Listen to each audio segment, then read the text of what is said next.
Hello, hello everybody. Welcome to lesson 4 of our Funerary Archaeology course. Welcome. I hope you are fine, you are good, and that you hear and see me well.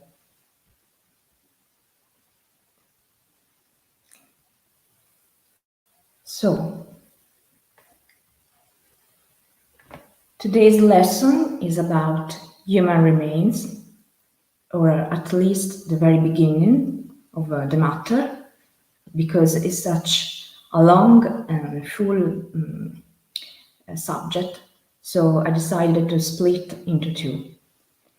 Thank you again for all your nice comments, for your kindness, for the views and the subscription. Thank you.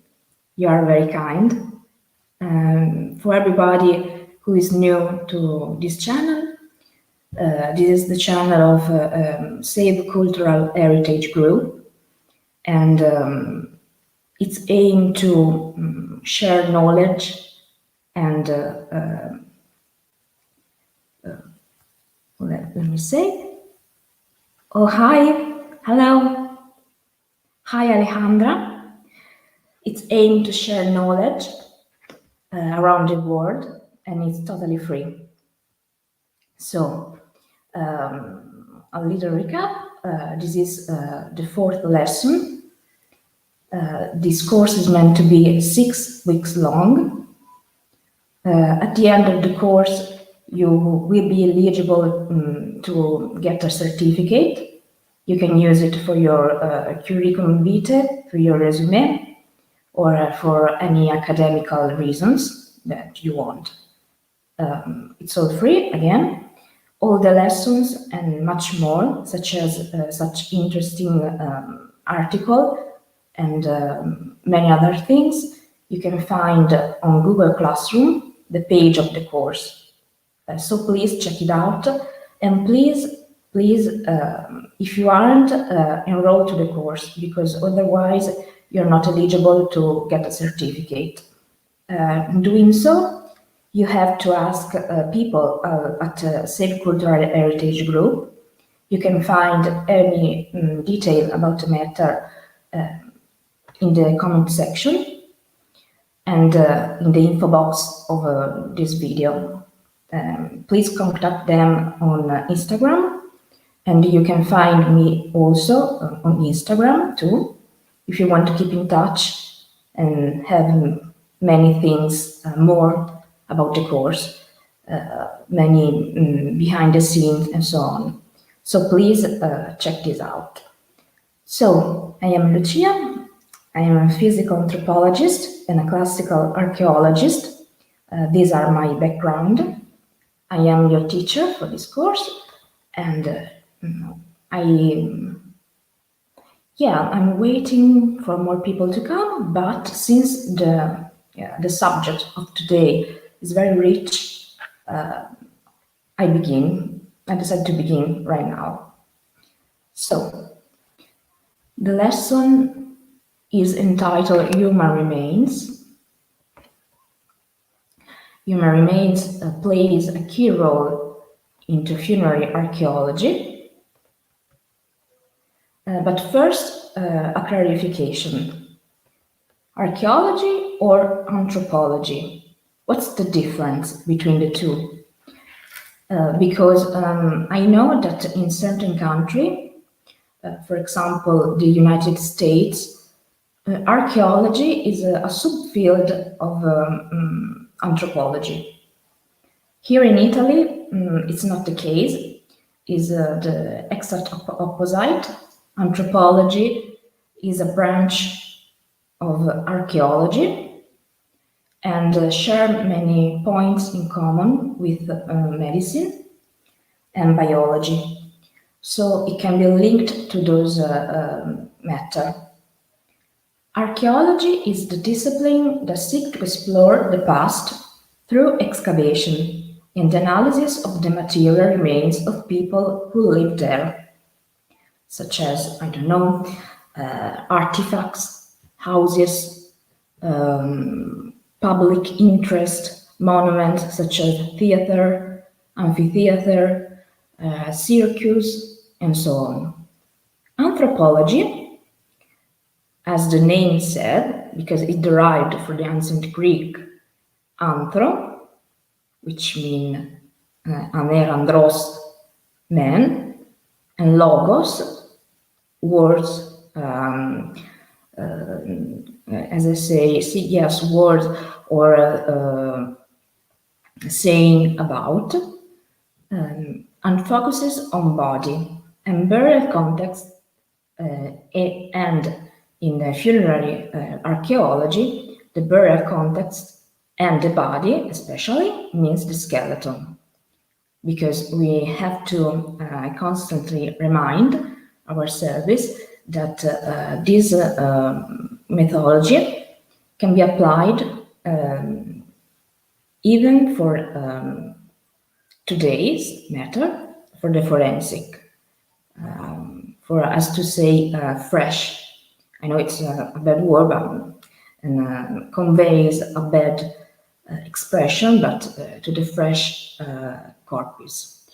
So an anthropologist is an expert in the body, and an archaeologist is an expert in the context, such as the environment of the burial, the landscape, and excavation. But there is a figure, a persona, who embodies both of those skills, the bioarchaeologist. The bioarchaeologist is both an expert in the body and in the context. His key role are such as locating bodies, understanding the relationship between the grave and other buried feature, soil layers, personal effect, drainage ditches, relationship between the skeleton and the object, such as the grave goods, and other feature between the body and the burial environment. But the bioarchaeologists also understand what happened in the body, in the ground, the taphonomic process, so to speak, understand the process that affect the decay of the body, and also is capable of extracting information pertaining age, sex, stature, ancestry, pathology, diet, health, and death. Is it possible to learn a huge amount about a person from the skeleton? Their sex, their age when they died, their height, ancestry, and their health, as I said before. Also, new technologies, new biomolecular research is providing information on diet and migration. Techniques for determining the cause of death are also improved through research during time to time. And the field underwent such an incredible upgrade during the last, I may say, 15 to 20 years. And additionally, anthropologists can help to estimate the amount of time that had passed since the individual died. And this is known as the postmortem interval, by analyzing the amount of decomposition. So, what happens to human bodies after death? After death, the human body, as we all know, undergoes a series of biological changes. All these changes went under the name of decomposition. All these changes start from two factors. The first one is the cessation of a biological function between the body. And the second one is the spread and the activity of bacteria after death. As the soft tissue decays, the skeleton is gradually exposed. Also, the skeleton goes under changes following death, and it can survive in the ground for centuries, as we all know from the archaeological records. The decomposition is made up of 4 stages. Quick disclaimer and spoiler alert. All those things, even though I tried to summarize as much as I could, are a little bit nasty, I would say. They are not for everybody taste, so keep that in mind. I try to put all the images about the matter at the end of it, at the end of the dissertation, but and I try to choose images that are not so figurative, as I may say. So put in your face. So keep that in mind. And let's say that the decomposition is made up of 4 stages: hypostasis, algor mortis, and rigor mortis, and of course putrefaction. All of these stages occur as a result of a normal biological function stop, such as the stop of the blood flow and the cooling of the body. Putrefaction is the result of all of these, the stop of the blood flow and the cooling of the body, but also of the spread of the bacteria that we all have that live through our pelvis from the gut and around the body. It causes swelling, bloating, and it's a key cause of the destruction of the soft tissue structure. You have to keep in mind that the timeline for each phase may vary and should only be used as a very approximative indicator of the amount of time since death. But the very, very last step, if we may say so, of the decomposition, 5th step, is the skeletonization of the body. To have a fully skeletonized body, because we can also have a partial on skeletonization, studies about the matter, which are made into the body form, estimate that it will take up to 2 months when the body lays completely flat and exposed to the weather on the ground during summer, and during winter, especially very cold temperature, it could lead and it could take up to 10 months. But when a body is buried, let's say in the bare ground, or in a coffin, or in some sort of wrapping, it can take up to 5 years. But we will talk about the matter in the next lessons.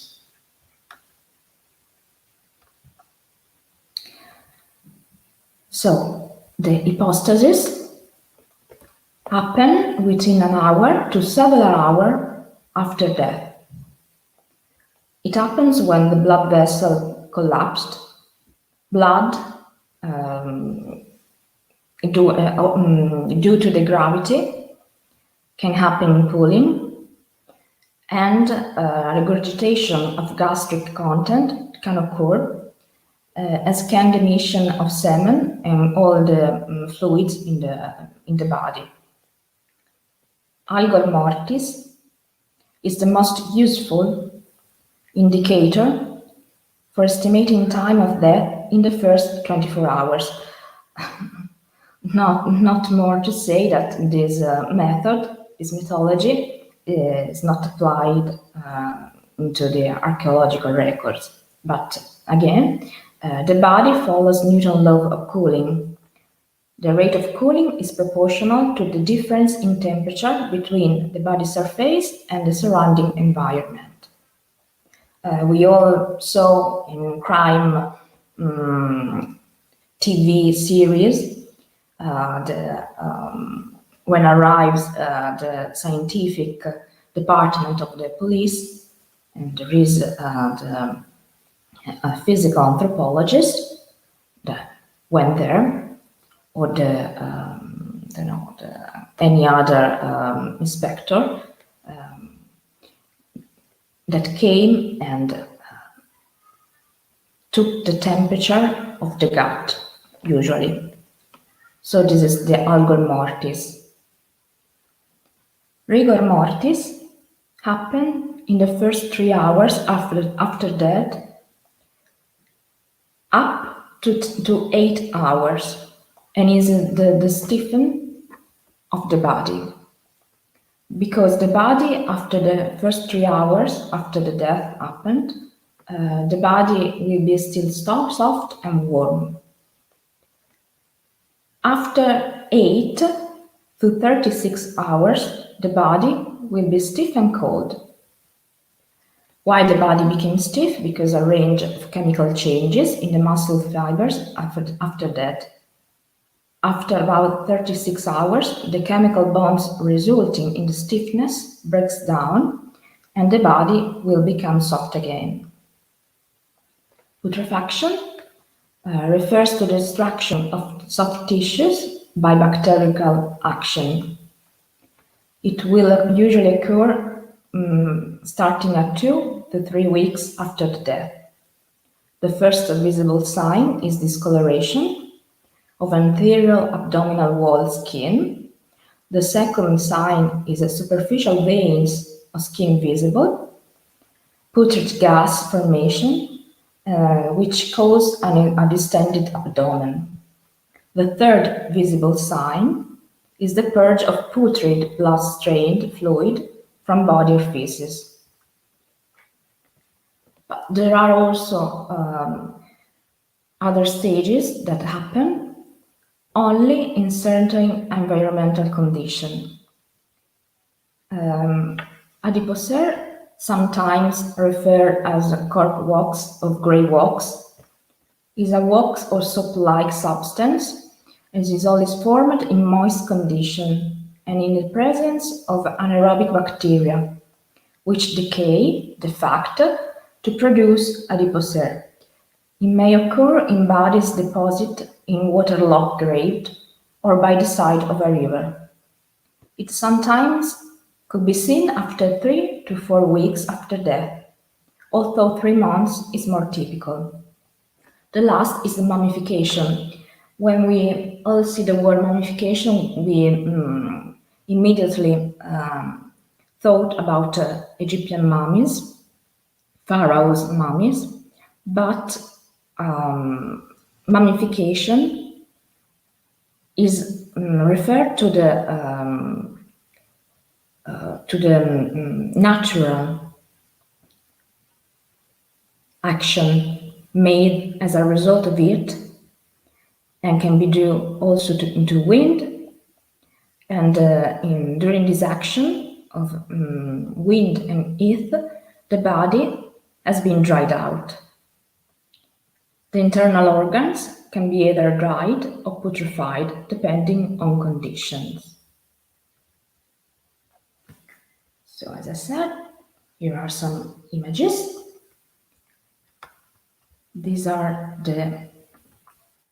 if anyone is not ready, okay. Images. This is the rate of hypostasis. This is the blood pooling on the back during the second stage.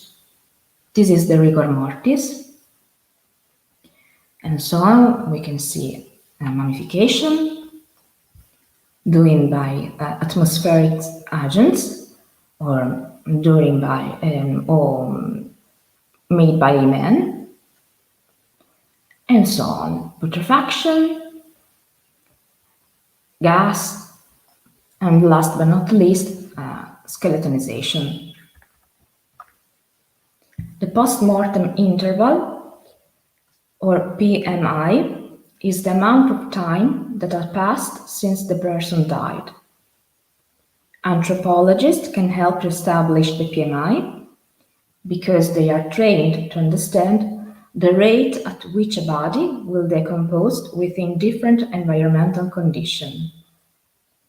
Decomposition can be heavily influenced by enormous number of variables, such as taphonomic factors. This factor can speed up or slow down the decomposition process. Heat or insect activity will speed up the process. Cold temperature, as I said before, and wrapping a body will slow it down. For buried human bodies, the acidity or alkalinity of the soil is also an important factor, which can lead to bone preservation. Other factors, such as whether the body was burned, cremated, or deposited in water, as I said before, will also have an impact. Also, people who died during periods of conflict are often buried in mass graves. The presence of multiple bodies within a single grave will also affect the rate of decomposition.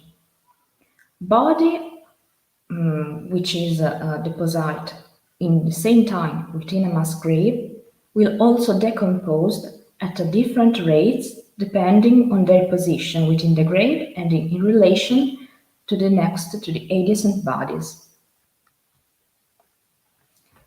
So,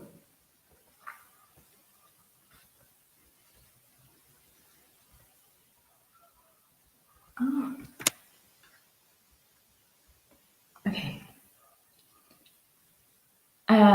Thank you, Brandon. Nice from him from you. It's more than 20 minutes and I will stop there because the next chapter is about as